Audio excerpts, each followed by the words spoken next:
절벽 끝에선 서씨의 하얀 소복자락이 밤바람에 미친 듯이 펄럭이며 마치 이승의 마지막 끈을 놓으려는 나비의 날개짓처럼 위태롭게 보였다.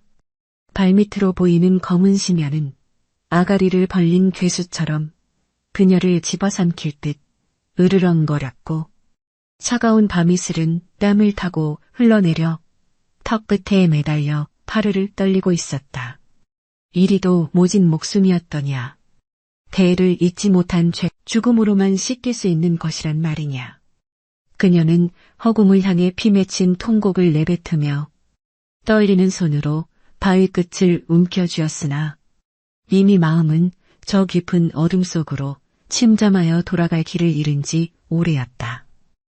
멀리서 들려오는 소쩍새 울음소리가 마치 그녀의 가련한 신세를 비웃는 듯하여 서씨는 감았던 눈을 번쩍 뜨며 마지막 발걸음을 내디디려 했다. 그때였다. 칠흑 같은 어둠을 뚫고 정적을 깨뜨리는 것은 거친 바람소리도 짐승의 울부짖음도 아닌 아주 맑고 또렷한 아이의 목소리였다. 서방으로 42걸음, 북방으로 7걸음을 옮기면 하늘의 문은 멈추는 법인데 어찌하여 그곳에서 죽음을 기다리십니까?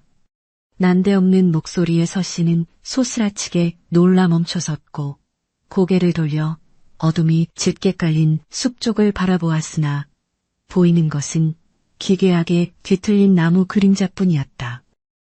서씨는 환청이라 생각하며 다시금 마음을 다잡으려 했으나 목소리는 더욱 가깝고 명징하게 그녀의 귓전을 때리며 멈추지 않고 이어졌다.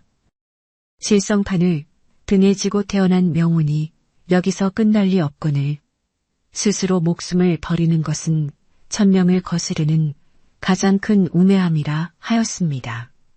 목소리가 들려오는 쪽으로 시선을 옮기자 커다란 바위 뒤편에서 조그만 드러내기 시작했는데 그것은 놀랍게도 5~6살 남짓되어 보이는 어린아이였다. 아이는 이 깊은 산 속에 어울리지 않는 깨끗한 필묵을 옆에 끼고 있었으며 눈동자는 마치 밤하늘의 북극성을 옮겨놓은 듯 총기 있게 빛나고 있었다. 너는 누구냐? 사람이냐? 아니면 산의 정령이냐? 서씨가 떨리는 목소리로 묻자 아이는 담담하게 미소를 지으며 바위에 걸터앉아 손가락으로 하늘을 가리켰다. 사람이면 어떻고 정령이면 어떠합니까? 부인께서는 지금 스스로를 돌이라 여기며 버리려 하시나 천하의 이치는 돌 속에서도 꽃을 피우는 법입니다. 아이의 말 한마디 한마디는 그녀는 자신이 자식을 낳지 못한다는 이유로 성녀라 불리며 시댁에서 쫓겨났던 그 치욕스러운 순간들을 떠올리며 흐느끼기 시작했다. 아이는 서씨의 울음소리를 묵묵히 듣고 있다가 품 안에서 작은 손수건을 꺼내어 건네며 다시금 입을 열었다. 불과 몇 시즌 전만 해도 그녀는 명문가라 칭송받던 안동 김씨 가문의 며느리로서 엄한 가풍 속에서 숨도 제대로 쉬지 못한 채 살아왔었다. 10년이라는 세월 동안 지극정성으로 시부모를 봉양하고 남편을 뒷바라지했건만 돌아온 것은 아이를 낳지 못한다는 칠거지약의 멍해와 소복 한 벌뿐이었다. 내 인연, 우리 가문에 대가 끊기게 생겼는데 어디서 감히 얼굴을 들고 다니느냐? 당장 이 집구석에서 나가거라. 시어머니의 서슬퍼런 호통과 냉담하게 고개를 돌리던 남편의 얼굴이 떠오르자 서씨는 다시금 가슴이 찢어지는 고통에 몸부림치며 바닥에 주저앉아 통곡하고 말았다. 아이는 서씨의 곁으로 다가와 작은 손으로 그녀의 등을 토닥이며 나지막한 목소리로 글귀를 읊조리기 시작했는데 그것은 여느 아이들이 배우는 천자문이 아니었다. 만물은 흐르는 물과 같아 머무는 법이 없으니 오늘이 가고 내일이 오면 슬픔 또한 기쁨의 씨앗이 되는 것을 어찌 알지 못하십니까? 서 씨는 아이의 비범한 언행에 울음을 멈추고 고개를 들어 아이를 자세히 살펴보니 아이의 이마에는 기묘한 문양이 희미하게 빛나고 있었고 그 기운이 예사롭지 않았다. 이 깊고 험한 산 중에 이토록 어린아이가 홀로 있다는 사실조차 믿기지 않았기에 그녀는 두려움과 경외심이 뒤섞인 눈으로 아이를 바라보았다. 너는 이 밤중에 왜 이런 곳에 혼자 있는 것이냐? 부모님은 어디 계시고 이름은 무엇이라 하느냐?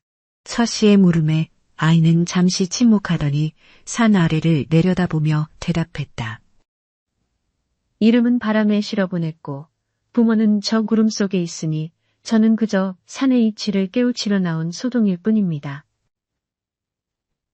아이는 그러면서 바닥의 나뭇가지로 기하학적인 문양과 숫자를 써내려가기 시작했는데 그것은 마치 천문의 궤적을 그리는 것처럼 정교하고 복함하여 서씨로서는 도저히 이해할 수 없는 영역이었다.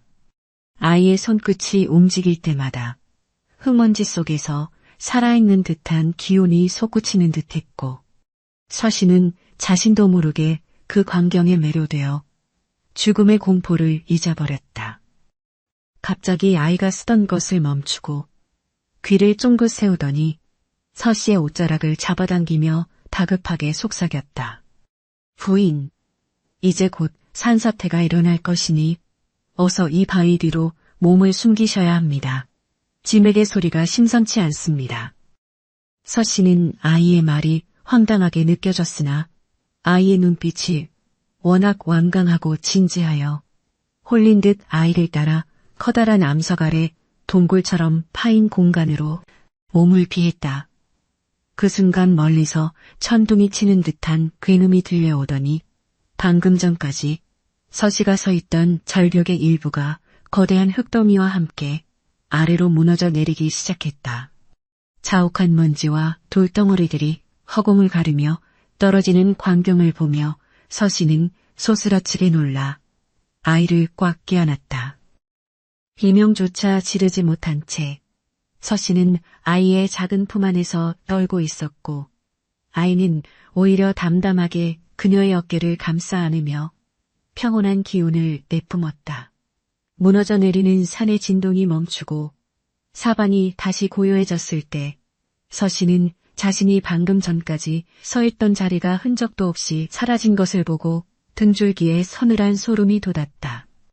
만약 저 아이가 나를 부르지 않았다면, 만약 저 아이가 이곳으로 나를 이끌지 않았다면 나는 지금쯤 저 차가운 계곡 바닥에서 시체가 되어 있었겠구나. 그녀는 안도감과 동시에 말로 다할 수 없는 기이한 인연의 몸을 떨며 자신을 구해준 아이를 다시금 찬찬히 살펴보았다. 아이는 마치 아무 일도 없었다는 듯 서씨의 품에서 벗어나 옷에 묻은 흙을 털어내며 다시 자신의 필목을 챙기기 시작했다. 부인, 죽을 운명이 아니면 하늘이 이토록 길을 쓰고 살려내는 법입니다. 이제 더 이상 삶을 포기하겠다는 생각은 버리시는 게 어떻겠습니까? 아이의 말투는 비록 어린아이의 것이었으나 그 속에 담긴 무게는 수십 년을 산 노학자보다 묵직하여 서씨를 숙연하게 만들었다. 서씨는 아이 앞에 무릎을 꿇고 앉아 눈물을 닦으며 간절한 어조로 물었다. 네가 내 목숨을 구해주었으니 너는 내 은인이다. 갈 곳 없는 이 미천한 여인을 너의 길동무로 삼아줄 수 없겠느냐. 아이는 서씨의 제안에 잠시 생각에 잠긴 듯 하더니 고개를 끄덕이며 나뭇가지를 건네주었다. 부인의 눈동자 속에 아직 못다 한 인연의 불꽃이 남아있으니 저와 함께 가시는 것도 나쁘지 않겠습니다. 다만 제가 가는 길은 험하고 고될 것인데 견디시겠습니까? 서씨는 아이의 손을 꽉 잡으며 어떤 고난이 닥쳐도 결코 물러서지 않겠노라 맹세하였고 보며 처음으로 환하게 웃어 보였다. 그렇게 쫓겨난 며느리와 산속의 천재 아이는 달빛이 비치는 험한 산길을 나란히 걷기 시작했고 서씨의 가슴 속에는 죽음 대신 알 수 없는 희망의 불씨가 조금씩 타오르기 시작했다.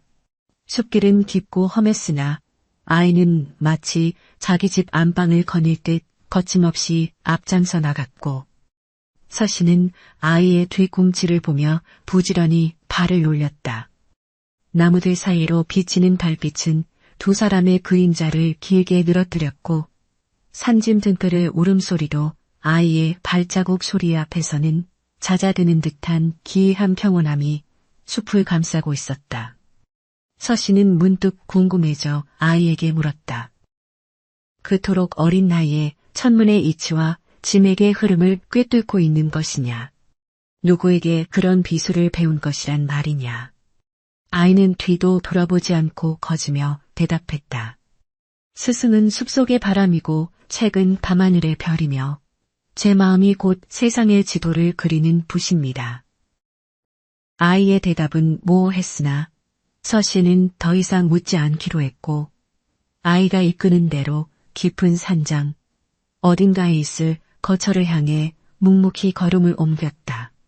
한참을 걷다 보니 낡고 허름하지만 정갈하게 관리된 작은 오두막 한 채가 나타났고 아이는 그곳이 자신이 머무는 곳이라며 서씨를 안으로 안내했다.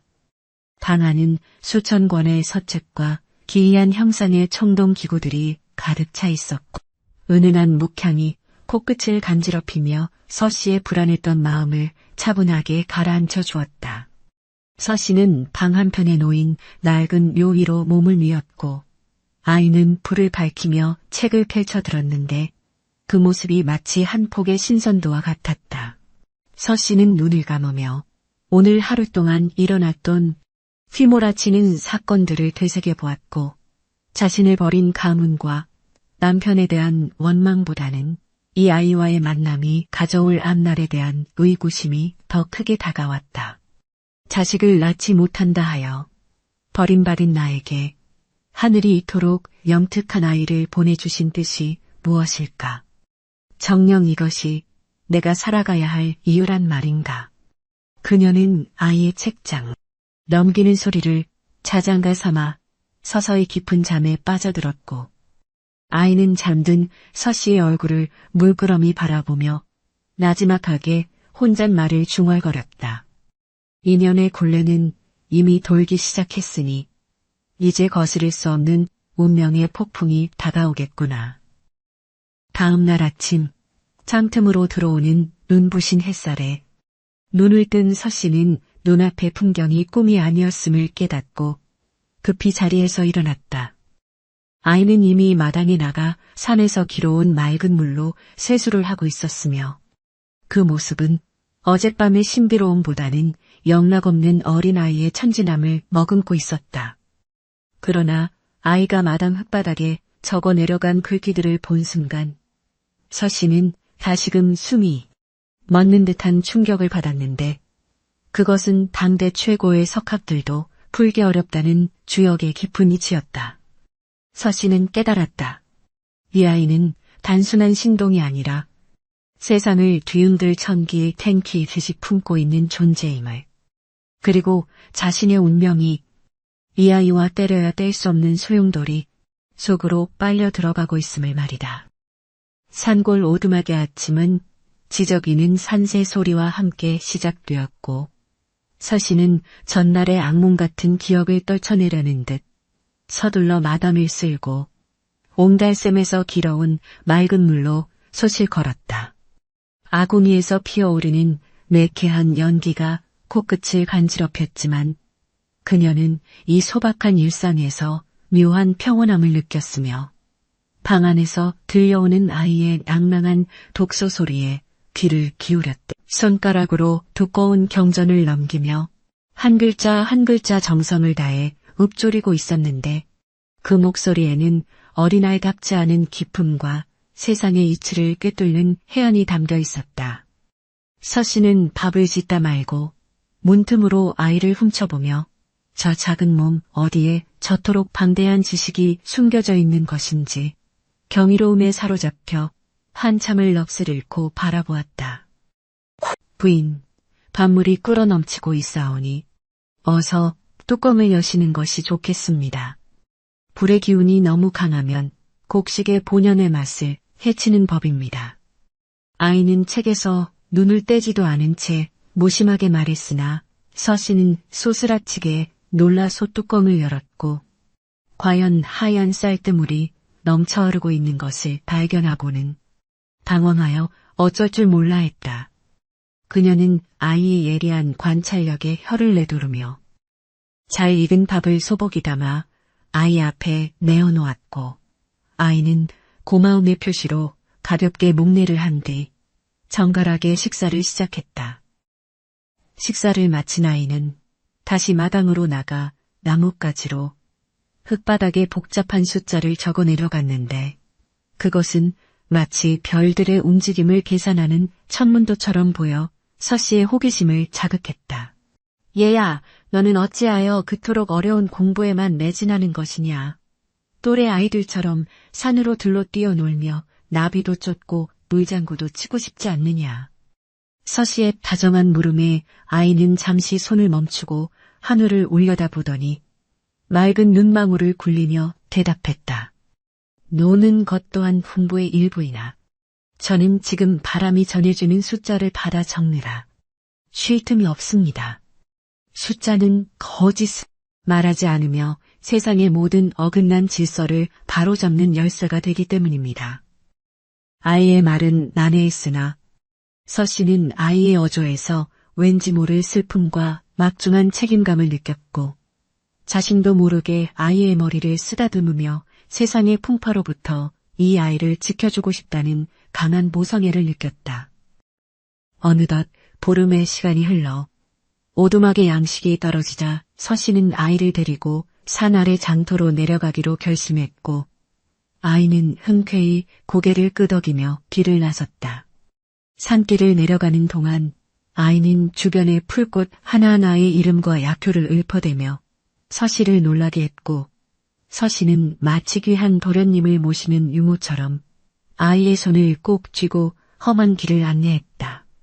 장터에 도착하자마자 사람들의 시선이 두 사람에게 쏠렸는데 하얀 소복을 입은 처량한 여인과 비단 옷은 아니나 기품이 넘치는 아이의 조합이 무척이나 이색적이었기 때문이었다.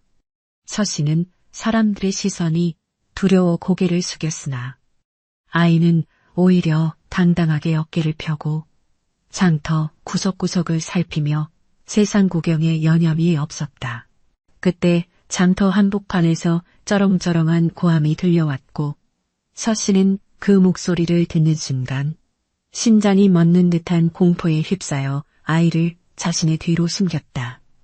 아니, 저기 가는 저 여편네는 우리 가문에서 쫓겨난 소복 입은 귀신이 아니더냐. 어찌 저런 몰골로 장바닥을 활개치며 가문의 얼굴에 칠칠치 못하게 먹칠을 한단 말이냐. 목소리의 주인공은 다름 아닌 서씨의 안동 김씨 가문의 몸종 박씨였으며 그녀는 시어머니의 신복으로서 서씨를 쫓아낼 때 가장 앞장서서 모욕을 주었던 인물이었다. 박씨는 비릿한 웃음을 지으며 다가와 서씨의 옷자락을 붙잡고 흔들어댔고 주변 사람들은 구경거리가 생겼다는 듯 구름처럼 몰려들기 시작했다.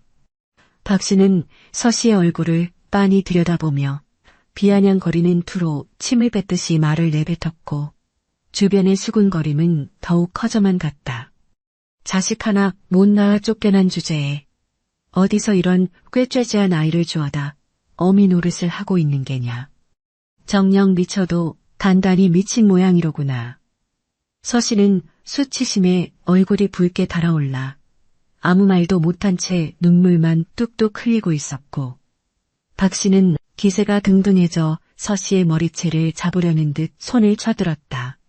바로 그 순간 서씨 뒤에 숨어있던 아이가 차가운 목소리로 입을 열었는데 그 기운이 얼마나 서슬퍼런지 달려들던 박씨가 움찔하며 멈춰 서고 말았다. 천한 입놀림으로 함부로 사람을 해치려 들지 마라. 그대의 이마에 맺힌 검은 기운을 보니 조만간 큰 도적질을 한 것이 들통나 관가로 끌려갈 운명이로다. 아이의 말에 장터는 찬물을 끼얹은 듯 고요해졌고 박씨는 당황하여 얼굴이 하얗게 질린 채 아이를 노려보며 삿대질을 해댔다. 이런 발칙한 놈을 보았나. 어디서 감히 어른에게 그런 망측한 저주를 퍼붓는 것이냐. 내 놈이 정녕 매를 벌고 싶은 모양이구나. 박씨가 소리를 질렀으나 아이는 눈 하나 깜짝하지 않고 박씨의 눈을 똑바로 응시하며 다시금 쐐기를 박듯 나지막하게 읊조렸다. 숨겨둔 장신구는 김시댁 뒷뜰 뒤주 밑에 있지 않느냐. 숫자는 속일 수 없으니 내 말이 틀린지 확인해 보는 것이 좋을 것이다. 아이의 말이 끝나기가 무섭게 박씨는 사색이 되어 뒷걸음질을 쳤고 주변 사람들은 그녀의 수상한 태도에 의혹의 눈초리를 보내며 웅성거리기 시작했다. 박씨는 아이의 눈동자 속에 담긴 기괴한 통찰력에 압도되어 비명을 지르며 장터 저편으로 도망치듯 사라져버렸고 서씨는 너지나간 표정으로 아이를 내려다보았다. 아이는 서씨의 떨리는 손을 잡아주며 부드럽게 그 모습은 방금 전에 냉철한 예언자라고는 믿기지 않을 정도로 천진난만 했다. 부인, 이제 장을 보시지요. 불필요한 소음은 잦아들었으니 걱정하지 않으셔도 됩니다. 서씨는 아이의 이끌림에 겨우 정신을 차리고 생필품을 샀으나 아이의 재능이 노출된 것에 대한 불안감이 엄습해왔다. 장을 보고 돌아오는 길에 서씨는 아이에게 조심스럽게 물었으나 아이는 그저 산등성에 걸린 노을을 바라보며 사색에 잠겨있을 뿐이었다. 얘야, 아까 그 말은 정말 사실이냐?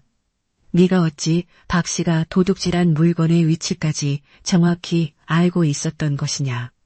아이는 대답 대신 길가의 빈 들꽃 하나를 꺾어 서씨의 손에 쥐어주며 나뭇가지로 땅에 원을 그렸다.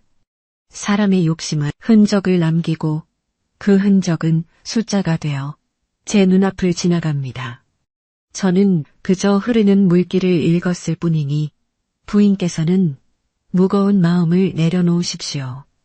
서씨는 아이의 비범함이 언젠가 화근이 될지도 모른다는 생각에 가슴 한 구석이 서늘해졌으나 지금 당장은 이 아이만이 자신의 유일한 의지처임을 부정할 수 없었다. 그날 밤 오두막으로 돌아온 서씨는 아이를 잠재운 뒤 홀로 마당에 앉아 밤하늘을 올려다보며 자신의 기구한 팔자와 아이의 비밀스러운 정체에 대해 깊은 고민에 빠졌다. 시댁 식구들이 이 사실을 알게 된다면 절대로 가만히 있지 않을 것이며 아이의 비범한 재능을 탐내는 권세가들이 구름처럼 몰려들 것이 불보듯 뻔했기 때문이었다. 내가 이 아이를 지킬 수 있을까? 그저 평범한 농사꾼의 자식으로 자라게 하고 싶지만 하늘이 주신 이 재능을 어찌 감출 수 있단 말인가.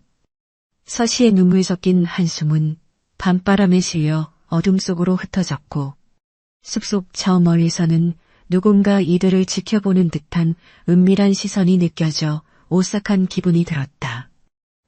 며칠 뒤 아이의 소문은 발 없는 말이 되어 마을 전체로 퍼져나갔고 장터에서 일어난 기적 같은 이야기는 가지가 붙어 산천초목을 뒤흔들 정도가 되었다.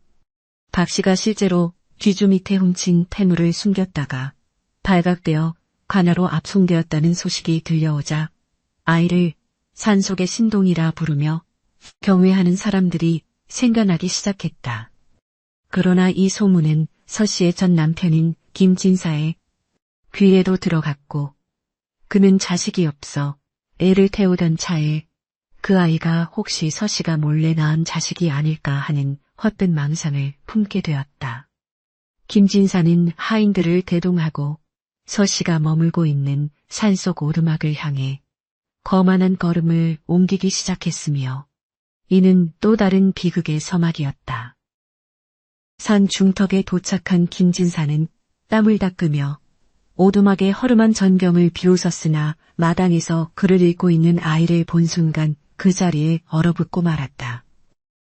아이의 자태는 비록 남루한 옷차림이었으나 그 기상은 왕족의 후예라 해도 믿을 만큼 고결했으며 책을 읽는 기세는 산천을 뒤흔드는 듯한 위엄이 서려 있었기 때문이었다. 이놈, 네가 정녕 내 가문의 씨를 말리고 도망친 그 여편네와 함께 사는 놈이냐. 내 애비가 누구인지 당장 밝히지 못할까. 김진사가 위협적으로 다가가자 서씨는 비명을 지르며 뛰쳐나와 아이의 앞을 가로막았고 김진사는 그런 서씨를 가차없이 밀쳐내며 아이의 멱살을 잡으려 손을 뻗었다. 하지만 아이는 김진사의 손이 닿기도 전에 가볍게 몸을 뒤로 젖히며 차가운 눈빛으로 그를 응시했고 그 눈빛 하나에 김진사는 마치 호랑이를 마주한 토끼처럼 사지가 마비되는 듯한 공포를 느꼈다. 대대로 덕을 쌓지 못해 씨가 마른 가문에서 어찌 남의 자식에게 눈독을 들이십니까? 당신의 손끝에는 피비린내가 진동하니 어서 이 신성한 산을 내려가십시오. 아이의 목소리는 작았으나 산 울림처럼 크게 울려 퍼졌고 김진사는 수치심과 공포가 뒤섞인 표정으로 부르르 떨며 하인들에게 아이를 잡아오라고 소리를 질러댔다. 서씨는 아이를 껴안고 울부짖었으나 하인들의 거친 손길이 두 사람을 덮치려던 일촉즉발의 순간 숲속에서 정체불명의 화살 한 대가 날아와 김진사의 발치에 박혔다. 화살 기세는 기이한 문양이 새겨져 있었고 어둠 속에서 도포자락을 휘날리며 나타난 검은 무리가 김진사와 하인들을 에워싸기 시작하자 산속은 순식간에 살벌한 전쟁터로 변모했다. 서씨는 아이를 품에 꼭 안은 채 떨고 있었고 아이는 오히려 그 혼란스러운 광경을 무심한 표정으로 지켜보며 마치 이 모든 일이 이미 일어날 줄 알았다는 듯 담담한 태도를 유지했다. 인연의 실타래가 엉키기 시작했으니 이제는 피할 수 없는 폭풍의 중심으로 들어가야 할 시간입니다. 부인 저를 믿으시고 제 손을 놓지 마십시오. 아이는 서씨의 손을 잡고 깊은 숲 쪽으로 몸을 돌렸으며 김진사는 그들을 뒤쫓으려 했으나 검은 무리의 위세에 눌려 비명만 지를 뿐 아무것도 하지 못했다. 숲의 어둠 속으로 사라지며 서씨는 자신이 이제껏 알아왔던 세상이 무너져 내리고 전혀 다른 세계의 문이 열리고 있음을 직감하며 아이의 작은 손에 자신의 모든 운명을 맡겼다. 아이의 눈동자는 어둠 속에서도 더욱 밝게 빛나고 있었고 그 빛은 서씨에게 공포보다는 정체를 알 수 없는 안도감과 경외심을 동시에 선사하며 그들을 더 깊은 산속 비밀의 화원으로 인도했다. 그렇게 서씨와 아이는 자신들을 위협하던 시댁의 마수에서 벗어나 새로운 도전과 비밀이 도사리고 있는 운명의 길로 한 발짝 더 깊숙이 발을 내딛게 되었으며 산의 정적은 그들의 발자국 소리조차 지우려는 듯 무겁게 내려앉았다. 검은 복면을 쓴 무리가 소리 없이 다가와 무릎을 꿇자 산속의 정적은 더욱 무겁게 가라앉았으며 김진사는 그들의 서슬퍼런 기파에 눌려 비명조차 지르지 못한 채 바닥을 기어 도망치기에 바빴다. 서씨는 아이의 옷자락을 꽉 쥔 채 이 기이한 광경을 지켜보았는데 아이는 마치 오래전부터 이들을 기다려온 주인처럼 담담하게 고개를 끄덕이며 그들에게 일어나라는 소리를 보냈다. 오랜 시간이 흘렀음에도 잊지 않고 찾아오느라 고생이 많았구나. 너희의 칼날에 서린 원한의 냄새가 여기까지 진동하니 이제는 그 피비린내를 씻어낼 때가 된 모양이다. 아이의 목소리는 산천을 울리는 신령의 외침처럼 장엄하게 울려 퍼졌고 우리 중 오도머리로 보이는 사내가 머리를 조아리며 아이에게 낡은 비단 보자기 하나를 조심스럽게 건네 올렸다. 서씨는 아이의 곁에서 그 모든 과정을 지켜보며 심장이 터질 듯한 긴장감에 몸을 떨었으나 아이의 눈빛이 너무나 평온하여 차마 입을 열어 묻지 못하고 그저 아이의 그림자 뒤에 몸을 숨겼다. 아이는 보자기를 풀어 그 안에 든 것을 꺼냈는데 그것은 은은한 빛을 내뿜는 청옥으로 만든 옥패였으며 그 중심에는 왕실의 문장과 함께 어느 곳이 있었다. 이것이 내 아버지의 유품이자 우리 가문의 멸문을 불러온 피의 증표이니라. 서방으로 지는 노을이 붉은 것은 아직도 구천을 떠도는 영혼들의 통곡이 그치지 않았기 때문이지. 아이는 옥패를 만지며 나지막하게 읊조렸고 서씨는 그제야 이 아이가 평범한 신동이 아니라 억울하게 역모로 몰려 참변을 당한 전조조정의 거물 박대감의 유일한 혈육임을 직감했다. 그 시각 산 아래에서는 아이의 서문을 들은 탐관오리 조수령이 김진사와 손을 잡고 아이를 생포하여 한양의 권세가들에게 상납할 음모를 꾸미고 있었으니 장터의 소문은 독이 묻은 화살이 되어 이들을 겨냥하고 있었다.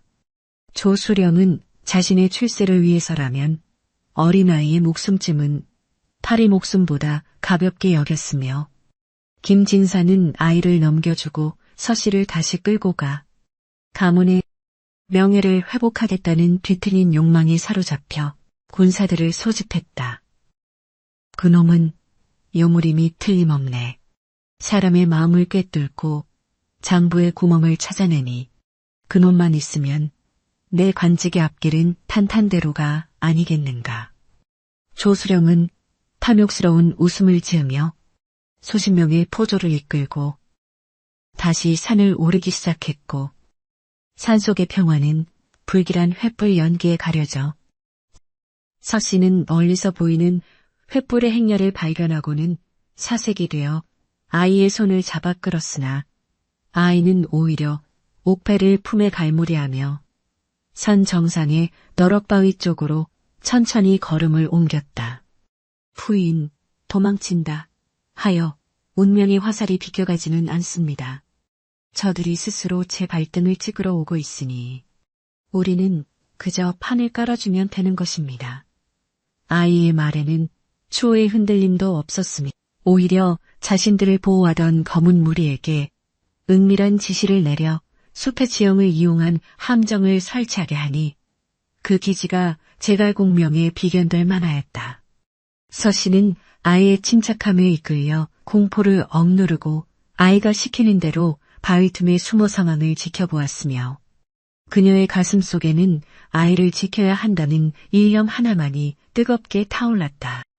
포졸들이 거친 숨을 몰아쉬며 마당에 들이닥쳤을 때 오두막은 텅 비어 있었고 오직 방 한가운데 켜진 촛불만이 일렁이며 그들을 비웃는 듯 했으니 조수령은 화가 머리끝까지 치밀어 올랐다.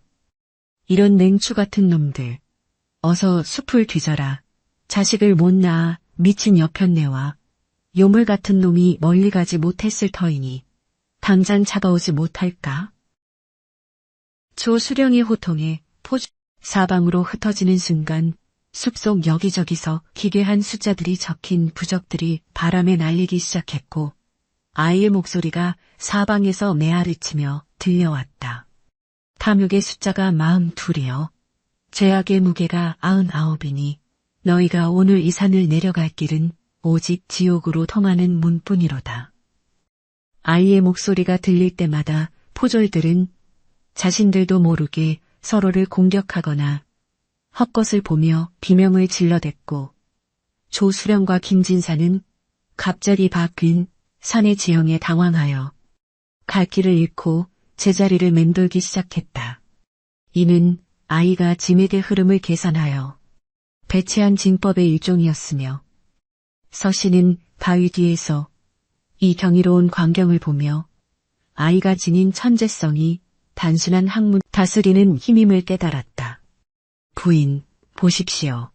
사람의 마음속에 깃든 탐욕이라는 숫자가 커질수록 그들은 스스로의 눈을 가리고 어둠 속으로 침잠하게 됩니다. 아이는 서시의 손을 꼭 잡은 채 조용히 속삭였고, 서시는 비로소 자신이 이 아이를 구한 것이 아니라 하늘이 이 아이를 통해 자신을 구원하고 있음을 통렬히 느꼈다.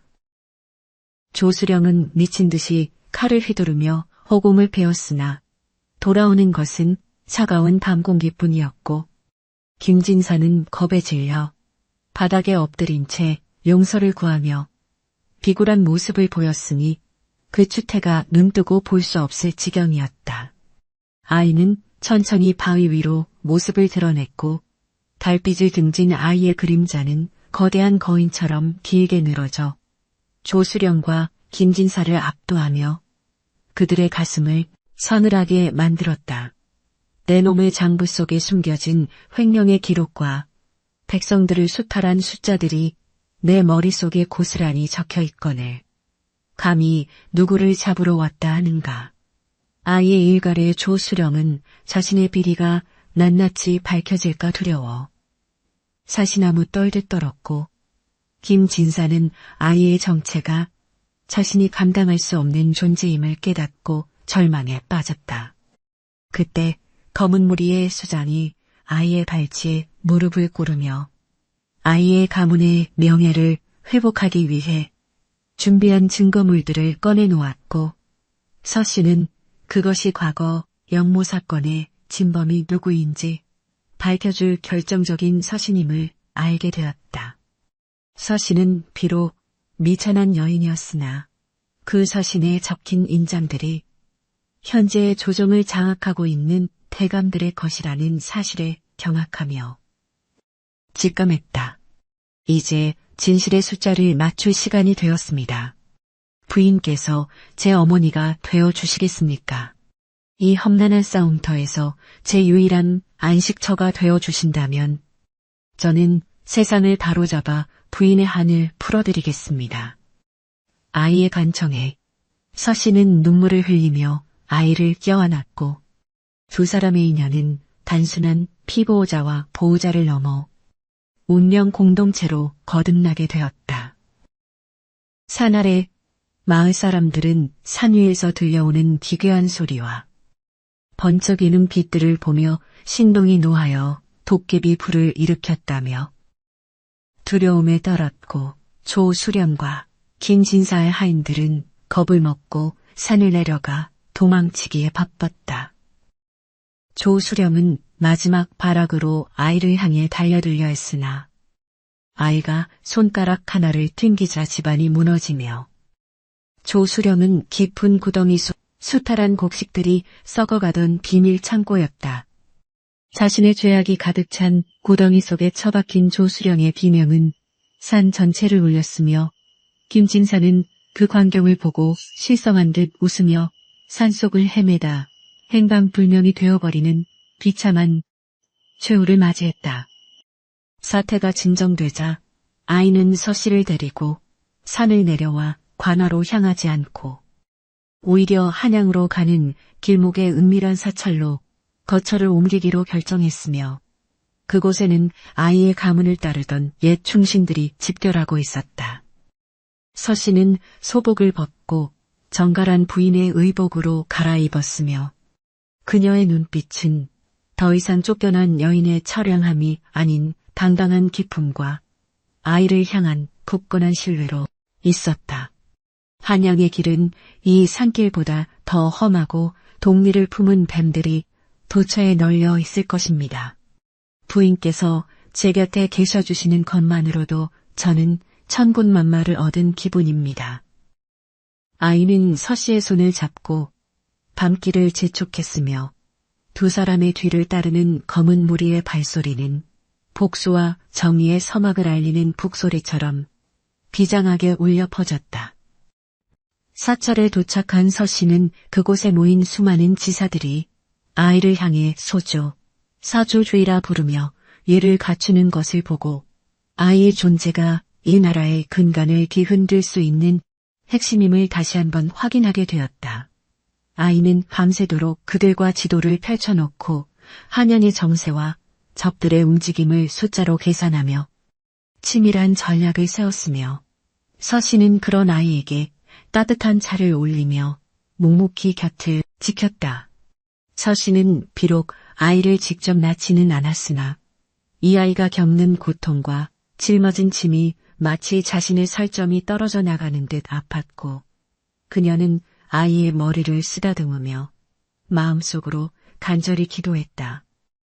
부디 이 가여운 아이의 원한이 풀리고 세상이 평온해져 우리 둘이 평범한 모자로 살아갈 날이 오게 하소서. 어둠이 걷히고 새벽동이 터올 무렵 아이는 옥패를 높이 들어 올리며 한양을 향해 엄숙한 선언을 내뱉었으니 그것은 곧 닥쳐올 거대한 파란의 예고탄이나 다름없었다. 잘못된 숫자로 기록된 역사를 바로잡고 피로 물든 자리를 눈물로 씻어낼 것이니 어둠 속에 숨은 자든 떨며 기다려라. 이제 진실의 해가 떠오를 것이다.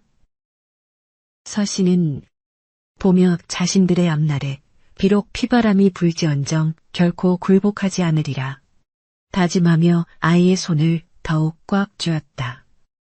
그렇게 쫓겨난 며느리와 산속의 천재 아이는 이제 한양이라는 거대한 전쟁터를 향해 당당히 첫발을 내디뎠으며 그들의 발걸음마다 새로운 역사의 기운이 움트기 시작했다. 한양 도성의 육조거리는 평소와 다름없이 번잡했으나 서씨의 가슴속은 마치 거대한 파도가 몰아치는 바다처럼 요동치고 있었고 그녀는 아이의 손을 잡은 채 궁궐의 붉은 담벼락을 올려다보며 마른 침을 삼켰다. 아이는 소복 대신 정갈한 학도복을 차려입었으며 그 자태가 하도 고결하여 지나가는 이들이 저마다 발걸음을 멈추고 이 기이한 모자를 경외의 눈빛으로 바라보았으나 아이는 오로지 암만을 응시하며 한 걸음씩 진실의 문을 향해 나아갔다. 부인, 이제껏 억눌려왔던 원통함을 오늘 이 자리에서 씻어내실 것이니 결코 고개를 숙이지 마십시오. 숫자로 기록된 진실은 세상의 그 어떤 칼날보다 예리하고 단단한 법입니다. 아이의 격려에 서씨는 옷소매를 쥐어짜며 마음을 다잡았고 두 사람은 마침내 억울한 사정을 고하는 격쟁에 북앞에 서게 되었으니 그 소리는 도성 하늘을 뚫고 임금의 침소까지 닿을 듯 장엄하게 울려 퍼졌다. 북소리에 놀란 금곤들이 달려와 두 사람을 에워쌌으나 아이는 품 안에서 선왕의 어인이 찍힌 밀지를 꺼내 들었고 그 섯을 퍼런 기세에 압도된 군사들은 감히 손을 대지 못한 채 길을 터주었으니 이는 실로 기적과도 같은 광경이었다. 궁궐 내정으로 들어선 서씨는 수많은 대신에 따가운 시선을 온몸으로 받아내며 차가운 돌바닥에 무릎을 꿇었으며 그곳에는 이미 아이의 가문을 멸문시키고 부귀영화를 누리던 좌의정과 그 일당들이 서슬 퍼런 눈빛으로 그들을 노려보고 있었다. 어디서 미천한 여편네와 요망한 어린 놈이 감히 신성한 대궐에 들어와 소란을 피우는 것이냐. 당장 저놈들의 목을 쳐서 법도를 바로잡아라. 좌의정의 호통에 대신들이 수군거렸으나 아이는 눈 하나 깜짝하지 않고 정면을 응시하며 품 안에서 두툼한 장부를 꺼내들어 바닥에 내던졌고 그 소리는 고요한 대궐의 천둥처럼 울려 퍼졌다. 이 장부 속에 적힌 숫자들이 당신들이 가난한 백성들의 고열을 짜내어 사리사욕을 채운 증거요. 내 아버지를 영무로 몰아 죽인 뒤 가로챈 토지의 명세서입니다. 하나라도 틀린 것이 있다면 내 목을 쳐도 좋소. 아이의 목소리는 비록 어렸으나 그 속에 담긴 위엄은 무해한 배신들을 압도하기에 충분했으며 좌의정은 자신의 비밀 장부가 아이의 손에 있다는 사실에 사색이 되어 입술을 부르르 떨기 시작했다.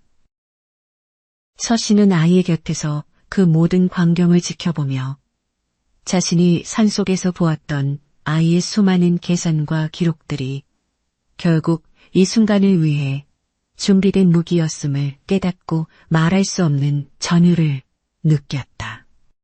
임금은 위험 있는 모습으로 보좌에 앉아 아이의 장부를 꼼꼼히 살피기 시작했으며 대궐안은 오직 종이가 넘어가는 소리만이 들리는 휩싸여 만백성의 숨을 멈추게 했다.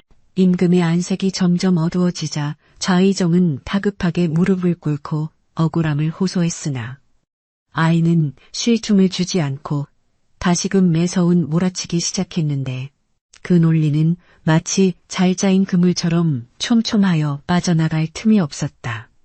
사람의 목숨은 하늘에 달려있다 하나 당신들이 조작한 숫자로 사라진 목숨이 수백이요 대를 잇지 못한다며 쫓겨난 이 부인의 눈물 또한 당신들의 탐욕이 빚어낸 비극의 한 조각입니다.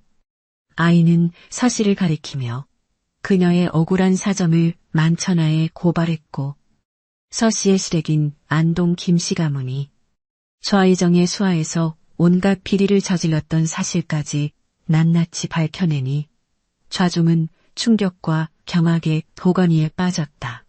서씨는 비로소 자신을 핍박했던 어둠의 실체가 무엇인지 깨달았고 그동안 참아왔던 눈물이 본물 터지듯 쏟아져내 적셨다. 좌의정은 마지막 발악으로 아이가 요술을 부려 장부를 조작했다고 소리쳤으나 아이는 당당하게 궁궐의 해시계와 지형을 이용하여 그들이 숨겨둔 비밀 창고의 정확한 위치와 은닉된 금괴의 수량을 암산으로 풀어내며 증명해 보였다. 해가 남중할 때 저 바위의 그림자가 닿는 곳을 10자만 파보십시오. 그곳에 당신들이 가문의 문장을 새겨 숨겨둔 나라의 보물이 것입니다. 임금의 명이 떨어지자마자 금군들이 달려나가 확인에 나섰고 잠시 후 술에 가득 실린 금괴와 보물들이 대궐 마당으로 들이닥치자 좌의정과 김씨 가문의 사람들은 더 이상 변명하지 못한 채 바닥에 엎드려 목숨만을 구걸하는 처량한 신세가 되었다. 진실이 밝혀지는 그 순간 대궐 위로 맑은 햇살이 내리쬐며 서씨의 하얀 소복을 눈부시게 비추었고 그녀는 마치 무거운 족쇄가 풀려나가는 듯한 해방감을 느끼며 아이의 손을 꽉 잡았다. 임금은 자리에서 일어나 아이에게 다가와 그 명석감과 용기를 치하하며 박대감 가문의 신원을 회복하고 아이에게 정식으로 관직을 내리려 했으나 아이는 정중히 거절하며 오직 서씨의 명예 회복만을 간청했다. 전하, 신은 그저 억울한 영혼들의 목소리를 숫자로 대변했을 뿐입니다. 부디 대를 잇지 못했다는 이유로 버림받은 이 고결한 부인의 정조와 덕행을 알려주시옵소서. 임금은 감동하여 서씨에게 연려문을 하사하고 그녀를 변경부인의 품계에 봉하며 세상에서 가장 존귀한 여인으로 대우할 것을 선포하니 대궐의 모든 이들이 그녀 앞에 고개를 숙였다.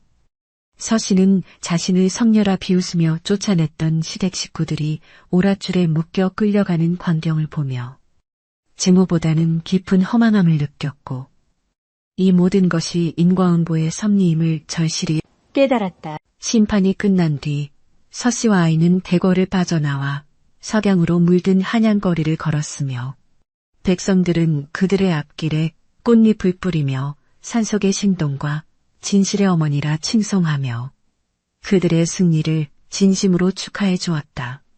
서씨는 자신을 바라보는 아이의 맑은 눈동자 속에서 이제껏 느껴보지 못한 진정한 가족의 온기를 발견했고 비록 피는 섞이지 않았으나 하늘이 맺어준 인연이야말로 세상 그 무엇보다 소중한 자식임을 확신했다. 부인, 이제 산으로 돌아가 평온한 삶을 찾으시겠습니까? 아니면 이 넓은 세상에서 저와 함께 새로운 길을 가시겠습니까? 아이의 물음에 서씨는 미소를 지으며 대답 대신 아이의 작은 어깨를 감싸 안았고 두 사람의 그림자는 황금빛 노을 속으로 길게 이어지며 하나의 운명으로 녹아들었다. 하지만 환영의 권력 구도는 여전히 복잡하게 얽혀 있었고 좌의정의 잔당들은 호시탐탐 기회를 노리며 두 사람을 해치려 했으나 아이는 이미 그들의 수수께끼 같은 움직임까지 계산 속에 넣어두었으니 그 기민함은 파의 추종을 불허했다. 아이는 서씨를 안전한 사가로 모신 뒤 밤마다 서책을 읽으며 앞으로 다가올 난세를 헤쳐나갈 도략을 세웠고 서씨는 그런 아이를 위해 정성껏 음식을 준비하며 마치 평범한 어머니처럼 아이의 성장을 지켜보았다. 어느덧 도성에는 이 기묘한 모자의 이야기가 전설처럼 퍼져나갔고 억울한 일을 당한 백성들이 구름처럼 몰려와 아이에게 도움을 청하니 아이는 그들의 눈물을 술자로 닦아주며 세상을 조금씩 밝게 변화시켜 나갔다. 서씨는 비로소 자신이 쫓겨났던 그 절망의 순간이 이 거대한 희망을 만나기 위한 필연적인 과정이었음을 깨달으며 가슴속에 맺혔던 마지막 응어리를 씻어내었다. 밤이 깊어지자 서씨는 아이의 방에 들어가 촛불을 갈아주며 조용히 입을 열었는데 그 목소리에는 아이를 향한 무한한 자애로움과 존경심이 함께 묻어나고 있었다. 얘야, 너는 정령 사람이더냐? 어찌 이토록 어린 나이에 세상의 고통을 짊어지고도 흔들림이 없는 것이냐? 아이는 서씨를 바라보며 천천히 고개를 저었고 그녀의 손을 자신의 가슴에 대었다. 저는 그저 부인의 따뜻한 품이 필요했던 외로운 아이일 뿐입니다. 부인이 저를 구해주셨기에 저 또한 이 세상을 구할 용기를 얻은 것이니 우리는 서로의 생명줄이나 다름없습니다. 아이의 진심 어린 고백에 서씨는 아이를 품에 꼭 안았고 방안을 감도는 은은한 목향은 두 사람의 유대감을 더욱 견고하게 만들어주며 다가올 내일의 희망을 노래하는 듯했다.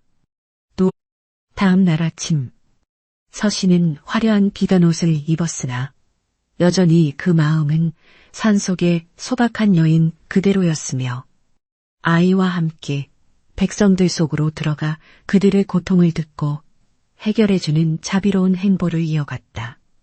아이는 복잡한 수식과 천문의 이치를 빌려 흉년을 대비하는 법을 가르쳤고 서씨는 여인들의 마음을 보살피며 버림받은 이들에게 용기를 북돋아 주었으니 그들의 높아져 조정에서도 함부로 무시하지 못할 존재가 되었다.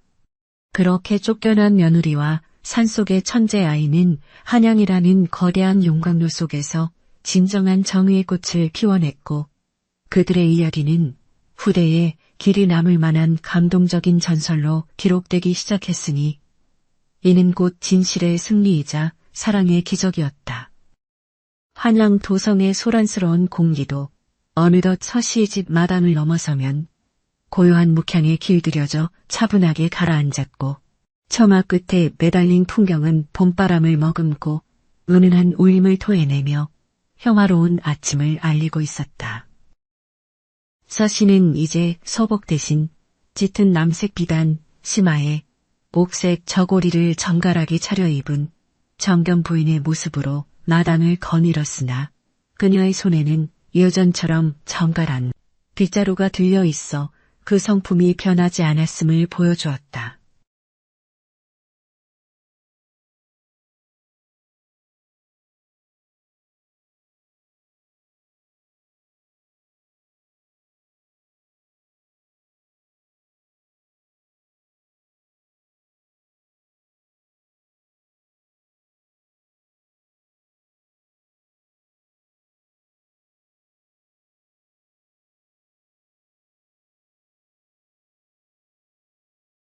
아이를 만난 덕분이니 참으로 꿈만 같구나.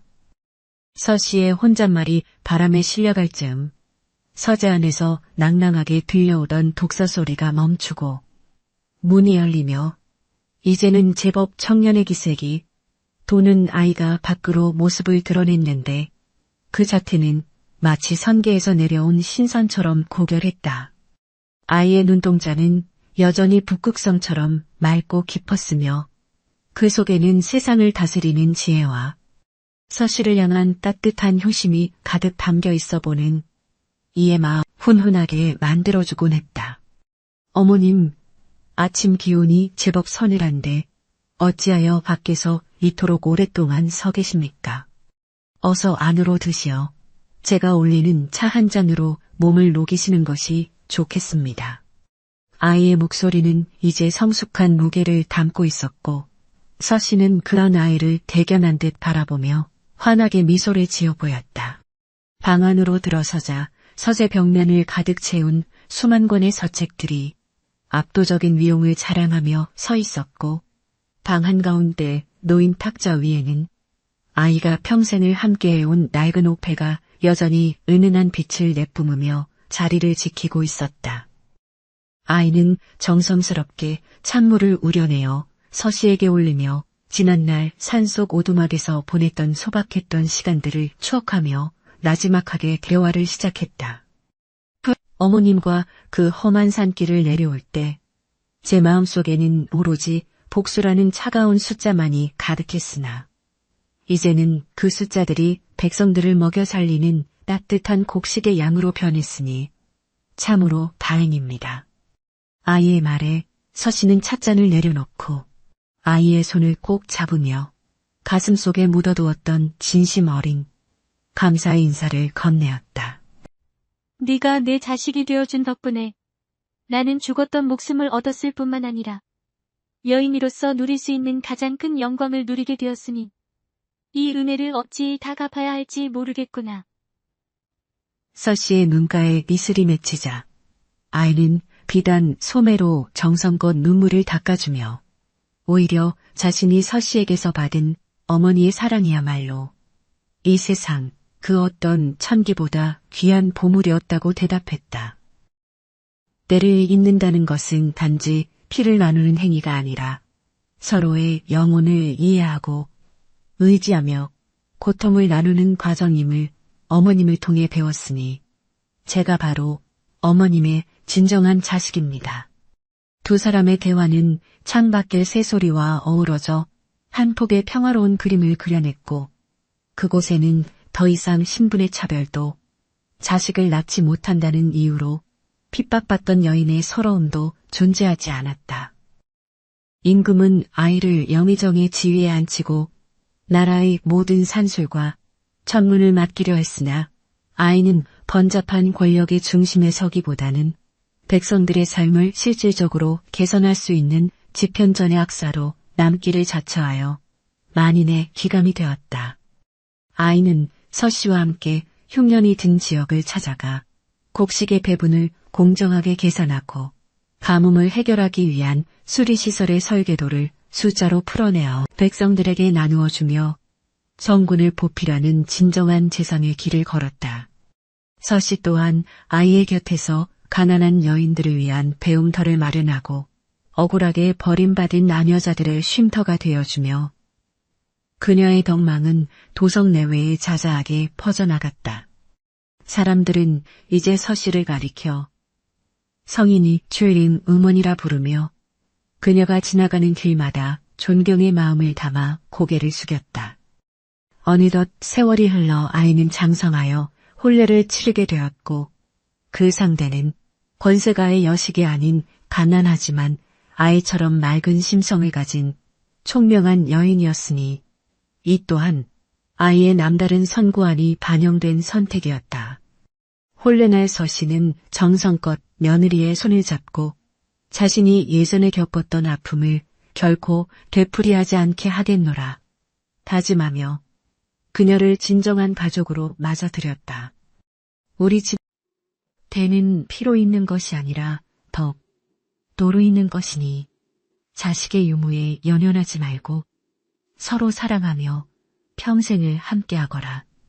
서씨의 가르침에 며느리는 감동의 눈물을 흘렸고 아이는 그런 두 여인의 모습을 흐뭇하게 바라보며 자신의 계산이 틀리지 않았음을 다시 한번 확신하게 되었다.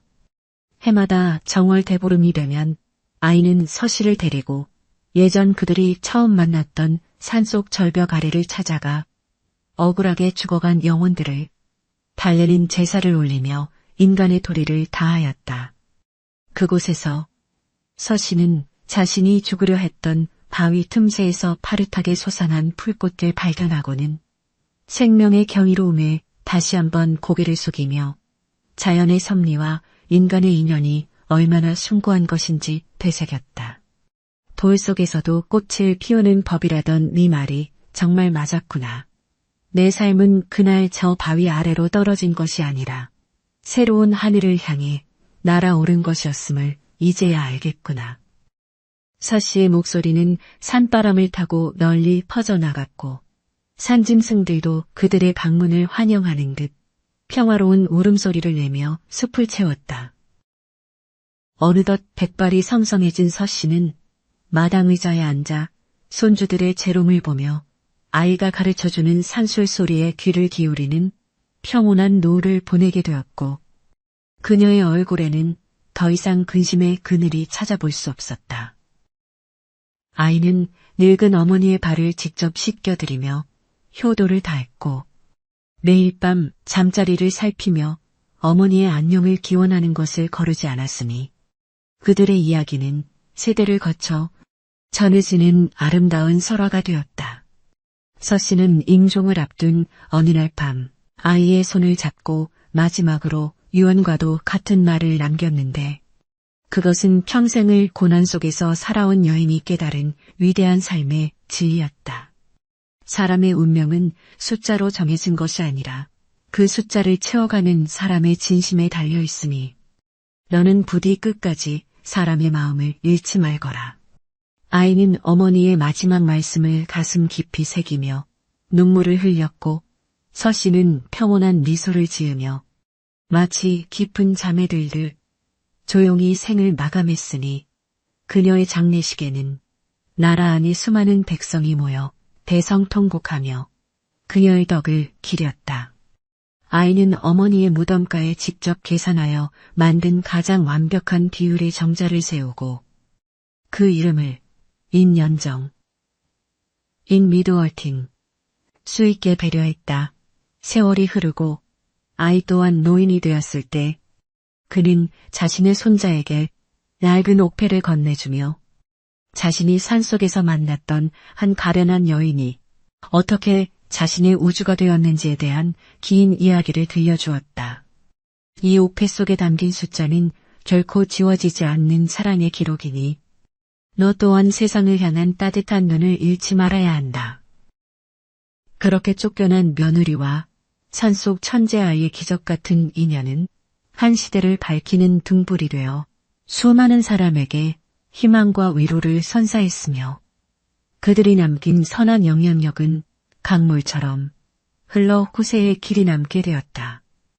사람들은 이제 자식이 없다 하여 여인을 핍박하지 않았고 지혜로운 아이를 시기하지 않았으며 오로지 사람의 본질을 보려 노력하는 선한 풍습이 자리를 잡게 되었다.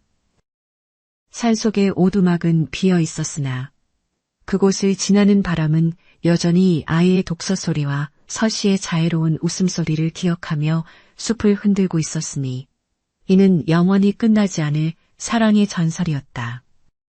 인과응보는 반드시 존재하며 선한 의지는 어떤 어둠도 뚫고 빛을 발한다는 진리를 남긴 채 두 사람의 이야기는 밤하늘의 별이 되어 오늘날까지도 우리를 비추고 있다.